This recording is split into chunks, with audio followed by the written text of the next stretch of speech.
Hello student, this is professor Abdul. इससे पहले जो प्रीवियस लेक्चर में या वीडियो में हम लोग ने जो देखा, वहाँ पे हम लोग ने डिस्कस किया about the basic of account which is you have already learn at your 11th standard. तो अब एक्चुअली हम 12th स्टैंडर्ड को जब स्टार्ट करेंगे तो फॉर HSC चैप्टर 9 या 7 कुछ होगा आपकी गवर्नमेंट टेक्स्ट बुक के हिसाब से, मुझे सीरीज़ याद नहीं है। तो बिल्स ऑफ एक्सचेंज नाम है चैप्टर का, तो हम डायरेक्टली वो चैप्टर स्टार्ट कर रहे हैं। सो अब इस चैप्टर को स्टार्ट करने से पहले ये चैप्टर क्यों है और इसका मतलब क्या, ये समझना ज़्यादा इंपॉर्टेंट है, राइट। सो फर्स्ट हम आते हैं exchange. What do you mean by exchange? So exchange here mean buying and selling of goods and services, मतलब कि ट्रेडिंग। तो जो हम लोग बाय कर रहे हैं एंड सेल कर रहे हैं, इसका मतलब एक्सचेंज कर रहे हैं गुड्स को, राइट। तो उस बाइंग एंड सेलिंग के ट्रेड रिलेशन को हम यहाँ पे एक्सचेंज बोला गया है। अब एक्सचेंज जो किया गया उसका बिल, अब बिल का मतलब ये वो बिल नहीं है जो हम सपोज दुकान में जाके कुछ सामान खरीदते हैं, दुकान वाला जो हमको रिटर्न में देगा कि आपने ये पर्टिकुलर चीज़ ये रेट से खरीदा है इतने क्वांटिटी में, ये वो बिल नहीं है। उस बिल को हम अकाउंट्स के लैंग्वेज में इनवॉइस बोलते हैं। तो इनवॉइस अलग है और बिल अलग है। तो ये बिल क्या है, तो इससे पहले समझो कि इसकी हिस्ट्री क्या है। से फॉर एग्जाम्पल मिस्टर एक्स एक बिजनेसमैन है। अब इसके शॉप में किसी एक दिन हमारे मिस्टर वाई आ रहे हैं। अब मिस्टर वाई मार्केट में तो काफ़ी नए हैं और मिस्टर एक्स मार्केट में पुराने हैं। मिस्टर वाई ने बोला कि भाई इनको एक्स से कुछ गुड्स खरीदना है, लेकिन क्रेडिट में, क्योंकि ट्रेड में बिजनेस ज़्यादातर क्रेडिट में होता है, राइट। तो अब मिस्टर वाई ने बोला कि उसको उधार में परचेस करना है। तो मिस्टर एक्स बोलेगा भाई ये मार्केट में नया है, अब इसको गुड्स सोल्ड कैसे करे, क्या गारंटी है कि ये पैसे देगा, क्योंकि इन केस अगर इसको क्रेडिट पे सोल्ड कर दिया गया और जो भी टाइम दिया गया है, सपोज 2 हफ्ते का 3 हफ्ते का, उस टाइम पीरियड बाद मिस्टर वाई ने वो पैसे नहीं दिए और भाग गया कहीं आवा, तो वो डेटर हमारा बैड डेट बन जाएगा, राइट। क्योंकि ये पैसा हम उससे रिकवर नहीं कर सकते, जो कि हमारा लॉस होगा। तो मार्केट में नया अगर कोई भी आया है तो हम उसको कैसे क्रेडिट पे सोल्ड करें। अब इसका मतलब ये तो नहीं कि उसको सेल ही ना करें, क्योंकि हमको भी तो बिजनेस करना है, दुकान बंद करके थोड़ी बैठना है। सो वी हैव ऑप्शन कि जब हम उसको गुड्स सोल्ड करें, सपोज मैं उसको गुड्स सोल्ड तो कर रहा हूँ क्रेडिट पे,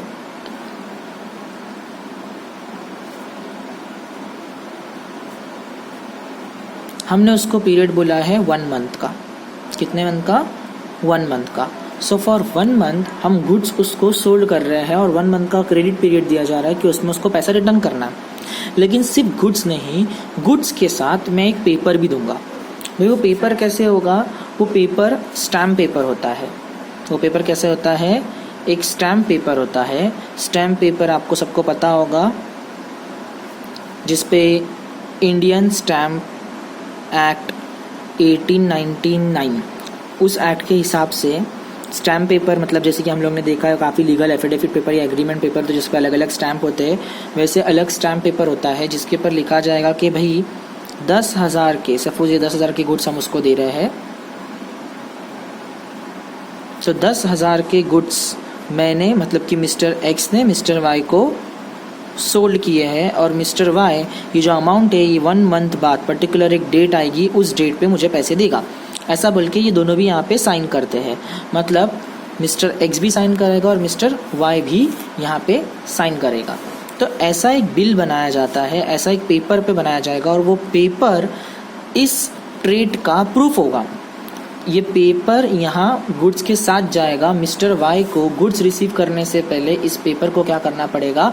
एक्सेप्ट करना पड़ेगा। क्या करना पड़ेगा? एक्सेप्ट। तो जैसे ही इसने एक्सेप्ट कर लिया, एक्सेप्ट करते ही ये भाई साहब, ये जो मिस्टर वाई थे, ये बन जाते हैं ड्रॉवी। अब ड्रॉवी वो कंसेप्ट मैं थोड़ा के बाद लेके आता हूँ, पहले वापस थोड़ा पीछे चलते हैं कि मिस्टर एक्स ने मिस्टर वाई को गुड्स सोल्ड किए थे क्रेडिट पे 1 महीने के लिए 10,000 पे। तो इसने एक बिल बनाया, उस बिल को गुड्स के साथ भेजा। तो जब वो गुड्स मिस्टर वाई के पास गए तो पहले उसको वो बिल को एक्सेप्ट करना पड़ा, मतलब कि साइन करना पड़ा, फिर उसको गुड्स रिसीव किए। एक्सेप्ट करने के बाद ये बिल अगेन रिटर्न आता है मिस्टर एक्स के पास, और 1 महीने तक का ये बिल मिस्टर एक्स के पास ही रहेगा। अब 1 मंथ लेटर जब ड्यू डेट, यानी जो डेट आ जाएगी जिस दिन पैसे आना बाकी है, तो मिस्टर एक्स मिस्टर वाई के पास जाएगा, अब मिस्टर वाई रिफ्यूज़ नहीं कर सकता कि भाई आपने मुझे सोल्ड नहीं किया था या मैं आपको पैसे नहीं दूंगा, क्योंकि अब हमारे पास स्टैम्प पेपर पे, लीगल पेपर पे प्रूफ है कि मिस्टर वाई ने परचेज किया था और ये इसने मुझे प्रॉमिस किया था कि इतने टाइम बाद मुझे पैसे देगा। तो ये एक लीगल प्रूफ बन गया ये पेपर। तो इसी पेपर को हम बिल बोलते हैं, and this bill is a proof that we have exchange this goods, इसलिए इसको बिल्स ऑफ एक्सचेंज कहा जाता है। तो पहले चैप्टर का मतलब समझा कि बिल्स ऑफ एक्सचेंज क्या होगा। अब आप और मैं ऐसा घर पे बैठे हैं, हम लोग बिजनेसमैन नहीं हैं, तो हम बिल ऑफ एक्सचेंज नहीं बना सकते, क्योंकि इसको सिर्फ ट्रेडर लोग ही बना सकते हैं। आगे वो कंसेप्ट में डिस्कस करूंगा जब हम लोग डिस्काउंट कवर करेंगे। ऐसे बिल जो ट्रेडर नहीं, हम ट्रेड नहीं हैं, लेकिन तब अगर हम बिल बना रहे हैं तो उसको अकोमोडेशन बिल बोला जाता है, और वो बिल इलीगल है या वॉइड है। तो ट्रेड बिल मतलब बिल्स ऑफ एक्सचेंज सिर्फ ट्रेडर ही कर सकते हैं, इसलिए बिल्स ऑफ एक्सचेंज को हम ट्रेड बिल भी बोलते हैं। तो पहले तो इसको क्या बोलते हैं, बिल्स ऑफ एक्सचेंज, दूसरा उसे नाम क्या देते हैं, ट्रेड बिल। अब बिल्स ऑफ एक्सचेंज का एक कंसेप्ट समझ में आया। अब मैं एक और बात बताना चाहूँगा कि भाई बिल्स ऑफ एक्सचेंज में कितने पार्टीज होते हैं। अगर आपको क्वेश्चन आता है कि there are how many parties in bills of exchange, तो आंसर इज 3। कितने पार्टीज है, 3 पार्टीज है। विच आर दे, नेमली पहला होता है ड्रॉवर।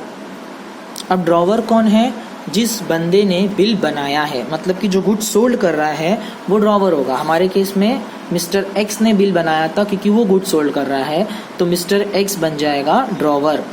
तो ड्रॉवर कौन है, make a note of it. आप चाहो तो वहाँ पे लिख सकते हो अपने नोटबुक में कि drawer is a person who draw the bill. Drawer वो है जिसने बिल को ड्रॉ किया है, मतलब कि गुड्स को सोल्ड भी किया होगा। Second, drawee.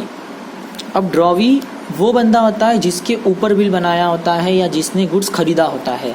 जैसे कि हमारे केस में है मिस्टर वाई, तो मिस्टर वाई के ऊपर बिल बनाया गया था और मिस्टर वाई ने बिल एक्सेप्ट किया था, तो हमारे केस में ड्रॉवी कौन बन जाएगा, mister Y.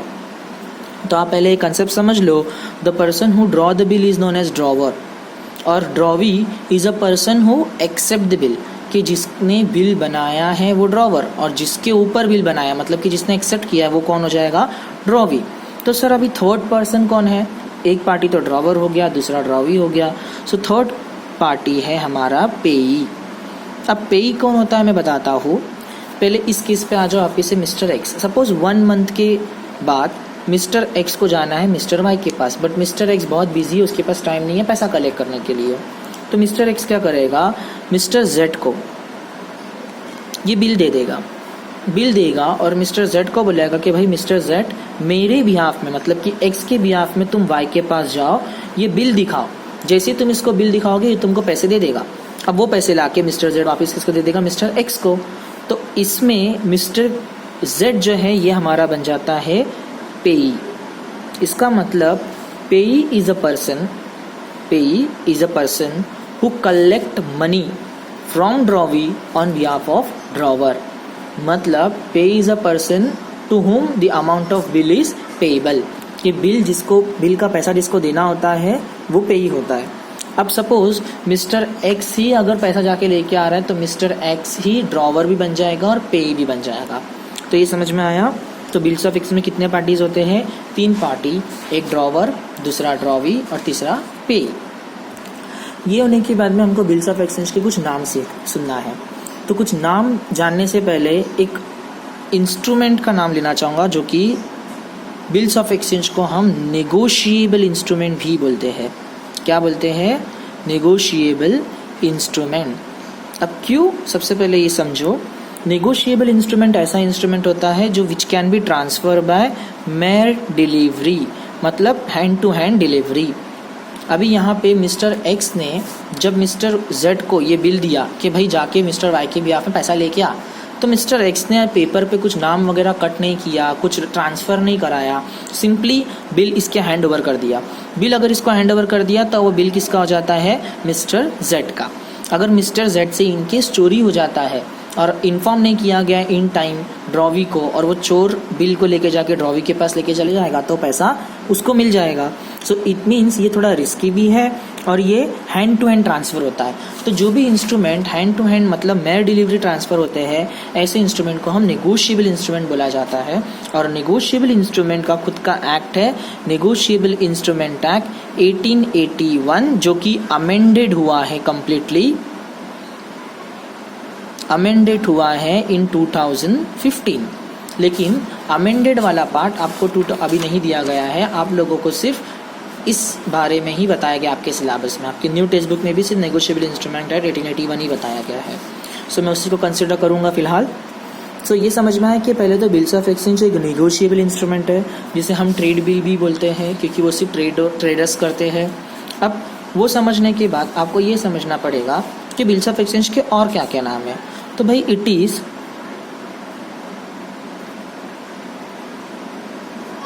also known as, पहला, अगर बिल्स ऑफ एक्सचेंज को इंग्लिश छोड़ के किसी और लैंग्वेज में लिखा गया तो हम उसे हुंडीज बोलते हैं। अगर बिल्स ऑफ एक्सचेंज को ड्रॉ किया गया है लेकिन अब तक उसको एक्सेप्ट नहीं किया गया है तो bills of exchange before acceptance is known as draft. सब लिख के रखो, make a note of it कि हुंडीज कब बोलते हैं, जब उसको इंग्लिश को छोड़ के किसी और लैंग्वेज में लिखा जाए।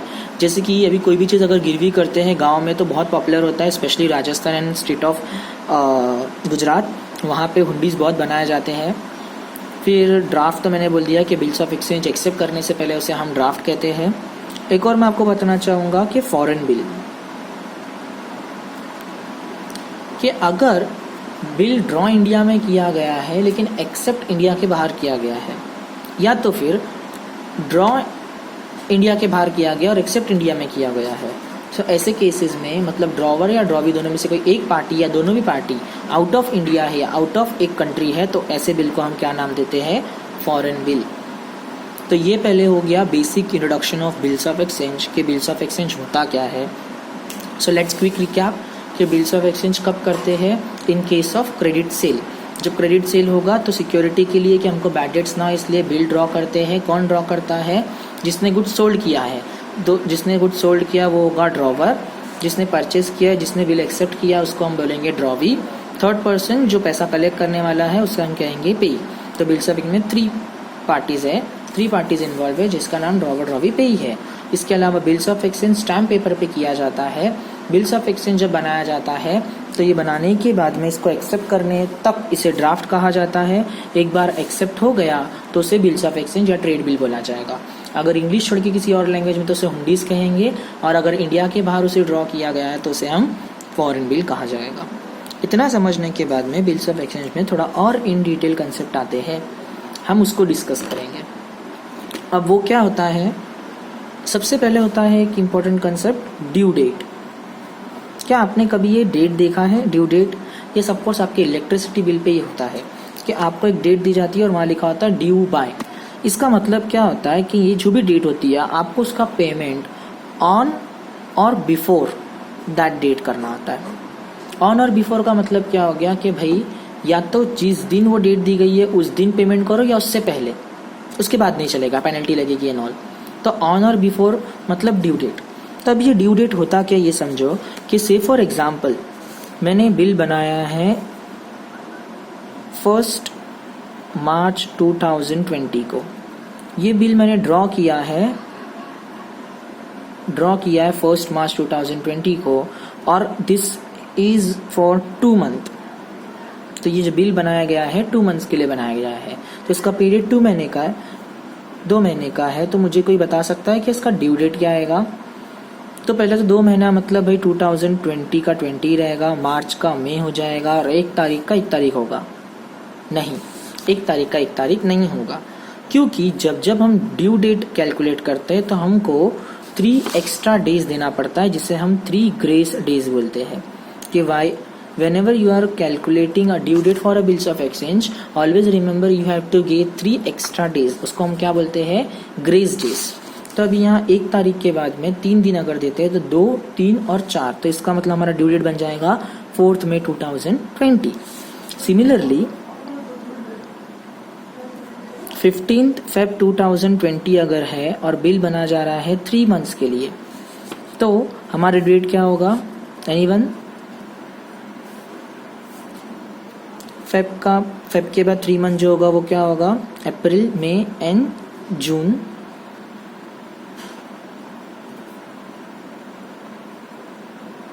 अप्रैल, मई एंड जून, या मार्च, अप्रैल, मई होगा। डेट क्या होगा 15 के बाद? 16, 17 एंड 18। तो हमारा 18 May 2020 will be our due date. Now थोड़ा और इन डिटेल जाते हुए, सपोज मैं बिल बना रहा हूँ 12th July 2020 and this bill is a period of 1 month.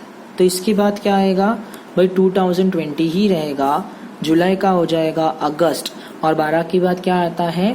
13, 14 और 15, मतलब 15 अगस्त। बट 15 अगस्त नहीं होगा, ड्यू डेट 14 अगस्त होगा। क्यों? अगेन इंपॉर्टेंट, जब आप ड्यू डेट कैलकुलेट करोगे तो आपको 3 ग्रेस डेज एक्स्ट्रा डे तो देना है, लेकिन अगर 3 एक्स्ट्रा डेज देने के बाद अगर आपका ड्यू डेट पब्लिक हॉलीडे आता है, पब्लिक हॉलीडे हमारे यहाँ 2 दिया गया है। हमारा गणपति, दिवाली, ईद, मुहर्रम ऐसा कुछ नहीं है। Public holiday is 15th of August, that is independent day, and 26th of Jan, that is Republic day. तो अगर हमारा डेट 15th अगस्त या 26 जैन होता है तो हम उससे एक दिन पहले क्या कर लेंगे? हमारा ड्यू डेट कंसीडर कर लेंगे। ओके, तो ये ड्यू डेट से रिलेटेड इंपॉर्टेंट चीज़ें थी। तो अभी मैं जस्ट एक पूछता हूँ कि अगर सपोज 23 दिसंबर 2019 को मैं 1 मंथ का बिल बना रहा हूँ, तो फिर मेरा नेक्स्ट ड्यू डेट क्या होगा? 2020 जैन।